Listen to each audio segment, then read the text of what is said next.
Subscribe now and press the bell icon. Never miss an update. నమస్కారం sir. నమస్తే. మీ పేరు, చేపడుతున్న పదవి? గోవింద్ గారు Sriramulu, village president, Congress village president. Congress పార్టీకి నాయకులు లేని పరిస్థితి అయ్యింది, అది నిజమేనా? అది అనుకునేటోళ్ళు బ్రహ్మ, కానీ సముద్రం లాంటిది కాంగ్రెస్. ఎక్కడో అక్కడ ఉన్నారు, మస్తు మంది ఉన్నారు, లీడర్ లేరనే సమస్య ఏం లేదు. 100 మంది పోతే 1000 మంది ఉన్నారు. మంచిరేవుల గ్రామానికి కాంగ్రెస్ చేసిందేంటి? చాలా చేసింది, ఇంతంత చెప్పుకుంటే చెప్పలేము, అంత చేసింది. 60 గజాలు ఎవరు, ఏ గవర్నమెంట్ ఎప్పుడు ఎవరు ఇవ్వలేనంతగా పబ్లిక్ 449 ప్లాట్లు ఇచ్చింది. ఒక్కొక్క గరీబ్ వాళ్ళు ఇలా అమ్ముకొని పెళ్ళిళ్ళు చేస్తున్నారు, ఇల్లు కడుతున్నారు. దాంతోనే ఈరోజు డెవలప్ మాత్రం ఆ 60 గజాలు ఇచ్చినందుకే మేము ఇలా ఊళ్ళో ఈ రకంగా ఉన్నాం. లేకపోతే ఊరు ఇట్లా లేకుండే.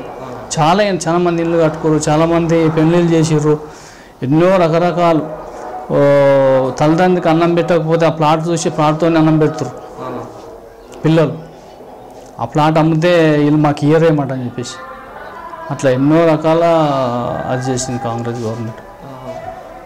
చాలా పనులు, వాటర్ లోటు లేకుండా చేసింది. ఇంకా ఇప్పుడన్నా అవి లేవు ఇవి లేవంటే ఇవి వస్తున్నాయి అని చెప్పి ఆ ట్యాంకులు కట్టిన ఇప్పటిదాకా సరిగ్గా నీళ్ళు లేవు, ఇంకా అనుకూలమైన వాటర్ లేదు. 60 గజాలు చాలా పని ఉన్నది, ఏం చేయలేరు.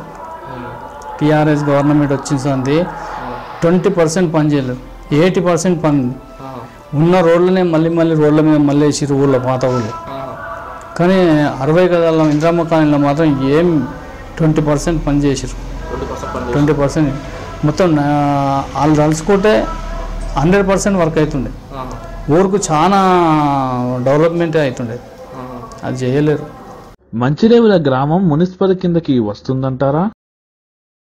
ఏమో, ఇక మేమైతే ఇప్పటికైతే మరీ ఇంకొక 5 సంవత్సరాలు సర్పంచ్ వస్తేనే అనుకూలంగా ఉండి అన్ని, ఇంకా చాలా ఏం పెద్ద డెవలప్ కాలేదు. డెవలప్ అయితేనేమో మున్సిపల్ చేస్తే అది వేరు, డెవలప్ లేదు.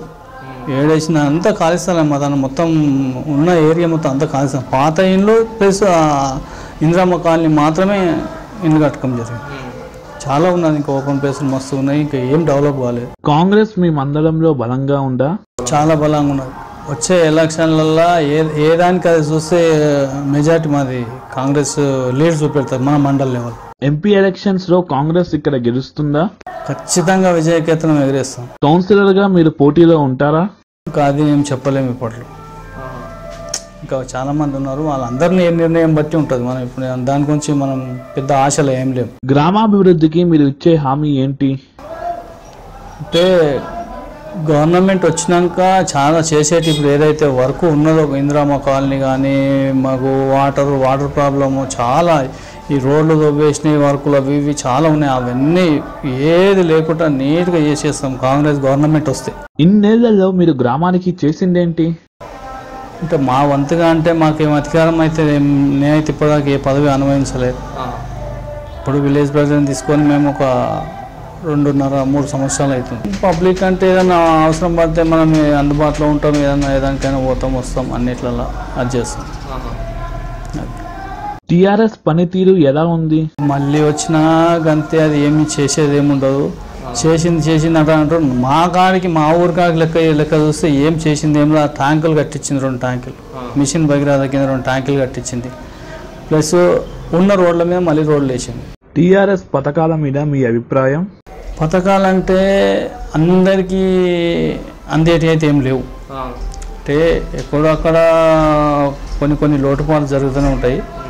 మరి మా ఊళ్ళో వచ్చిన పథకాలలో వచ్చినాయి అంటే మాత్రం కళ్యాణ పథకాలు వచ్చినాయి మాట. 10-20 అయినట్టున్నాయి, అవి వచ్చినాయి. రైతు బంధు అంటే మాత్రం అసలు పట్టదారు పాస్బుక్లు వచ్చే ల్యాండే లేదు, అన్ని ప్లాటింగ్ ఉన్నాయి కదా, ప్లాటింగ్ అసలు అవేం కాలేదు మన దగ్గర. మున్సిపల్ అయితే మంచిరేవుల పరిస్థితి ఏంటి? మున్సిపల్ అయితే మేము ఇప్పుడు మున్సిపల్ అయిన ఏరియా ఉండి అనుభవించింది లేదు. మున్సిపల్ అయితే ఏమేమి ట్రబుల్ అవుతుంది, ఏమేమి న్యాయం అవుతుంది అనేది ఇంకా మాకు తెలియదు.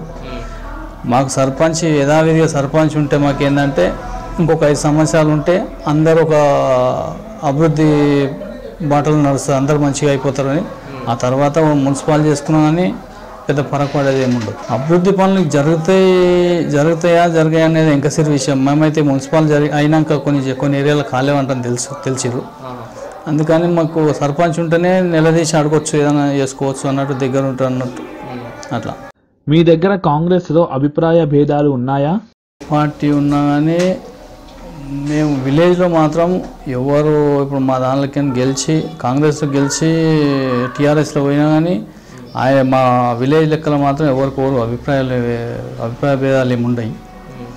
యథావిధిగా నడుస్తుంది. కాకపోతే వర్క్ చేయడంలో కొద్దిగా నిర్లక్ష్యం చేసి కూడా కొద్దిగా వెనక ముందై చేసారు. ఆ రకంగా వ్యతిరేకత ఉన్నది. కాకపోతే కాంగ్రెస్ గవర్నమెంట్ ఉండగా అవన్నీ ఏం లేదు. కాంగ్రెస్ గవర్నమెంట్ ఉండగా ఎవరికైనా నా కానకూట 459 ప్లాట్లు ఈ పార్టీ ఆ పార్టీ అనకూడ ప్రతి ఒక్కరికి గరీబులకు ప్రతి ఇంటింటికి పిలిచిచ్చారు. ఆ రకంగా ఇప్పుడు మనకి ఏది కూడా అలాంటిది ఏది కాలేదు. ఎందుకంటే దానివల్లనే ఇలా ఊరు మొత్తం అభివృద్ధి. ఇప్పుడు ఇంచుమించు విలేజ్ లోపల ఒక 500 కడప ఉంటుంది. 500 కడపల కనీసం ఒక 40-50 కడపకి ముట్టలేము. మొత్తం మిగతా అందరికీ వచ్చినాయి. ప్రతి ఒక్కరికి రాలేవనుకుంటా. అది దాని దిక్కనే మాకు అభివృద్ధి చెందింది. దాని దిక్కనే ఊరు డెవలప్ అయ్యింది. అమ్ముకొని లేకపోతే పెళ్ళిళ్ళు చేయని పరిస్థితి ఉండే మాది. ఇప్పుడు ఇద్దరు బిడ్డలు ముగ్గురు బిడ్డలు ఉన్న వాళ్ళు చాలా కోసం అనుభవించారు. అప్పులకు పోతే అప్పులు ఇవ్వకపోతారు. ఎక్కడ అప్పులు చేయాలి? అమ్ముకున్న భూములు లేవు, లేకపోతే ఖచ్చితంగా డ్యూటీలు లేవు. ఇక్కడ కన్నా కూలి చేసుకొని పొట్ట గడుపుకోవడం మాత్రం సరిపోతుండే. లేకపోతే దానికోసం ప్రత్యేకంగా ఏదో చేయాలంటే మాత్రం భూమి అని ఉండాలి, లేకపోతే ఏమైనా ఉండాలి. కార్యాలు చేయాలంటే పెళ్లి కానీ లేకపోతే ఇల్లు కట్టాలంటే. అట్లాంటప్పుడు కాంగ్రెస్ గవర్నమెంట్లో రాజశేఖర రెడ్డి పీరియడ్లో ఏకతాటిగా మొత్తం 459 ప్లాట్లు ఇచ్చింది. రాజశేఖర రెడ్డి పీరియడ్లో ప్రతి ఇంటింటికి పిలిచిచ్చినట్టు ఇట్లా తలుపు కొట్టించినట్టు ఇచ్చినందుకు ఆ ప్లాట్ అమ్ముకొని ఇవాళ 15, 16, 17, 20 లక్షల దాకా అమ్ముడుపోతుంది ప్లాట్. ఆ ప్లాట్ అమ్మితే 2 పెళ్ళిళ్ళు అవుతుంది. వీళ్ళు కళ్యాణ పథకం 1,116 రూపాయలు ఈయన గొప్ప కాదు. అది 20 లక్షలు వస్తే 3 పెళ్ళిళ్ళు అవుతాయి. అంటే అంత పని వీళ్ళు ఇంకా 10 సంవత్సరాలు ఇంకా 15-20 సంవత్సరాలు పరిపాలించినా అంత లబ్ధి పొందేటట్టు పబ్లిక్ చేయలేరు. ఇలా వల్ల కాదు. ఎందుకంటే డబుల్ బెడ్రూమ్ మా ఊళ్ళో ఒక్కరికి వచ్చిందని చెప్పి ఇప్పటిదాకా ఒక్క డబుల్ బెడ్రూమ్ వచ్చింది. లేకపోతే ఎవరో అప్లికేషన్ పెట్టుకున్నాడని చూపి అసలు ఆ పేరే లేదు ఇక్కడ. మొత్తం పేపర్లలో న్యూస్లో చూస్తే డబుల్ బెడ్రూమ్ అయిపోయింది, డబుల్ బెడ్రూమ్ మాస్ ఇస్తారు, ప్రతి ఊరికి ఇస్తారు. మిషన్ భగీరథ నీళ్ళు ఇస్తారు. మిషన్ భగీరథ నీళ్ళు లేక ఇందిరమ్మ కాలనీలో కొట్టుకునే పరిస్థితి అయితే పబ్లిక్. ఎలక్షన్ ముందు కూడా ఏమన్నాడు, 8 రోజుల నుంచి 10-15 రోజుల లోపల ప్రతి ఇంటికి నల్లు వస్తుందని చెప్పి. ఎలక్షన్ అయ్యి కూడా ఇప్పుడు 3 నెలలు వచ్చాయి. 3 నెలలు ఇప్పుడు వయసు ఇప్పుడు కాంగ్రెస్ పెడితే నేను నీళ్ళు లేక కొట్టాడుకుంటారు. తెల్లని దాకా కూర్చుంటారు. ఏంది ఒక మన గ్రామ పంచాయతీ వేసిన బోర్ ఉంది, దానికోసము నువ్వు అర్ధగంట నేను అర్ధగంట అనుకుంటా తెల్లని దాకా కూర్చుంటారు. కొట్లాడుకుంటారు ఒకరి మీద ఒకరు వాడి.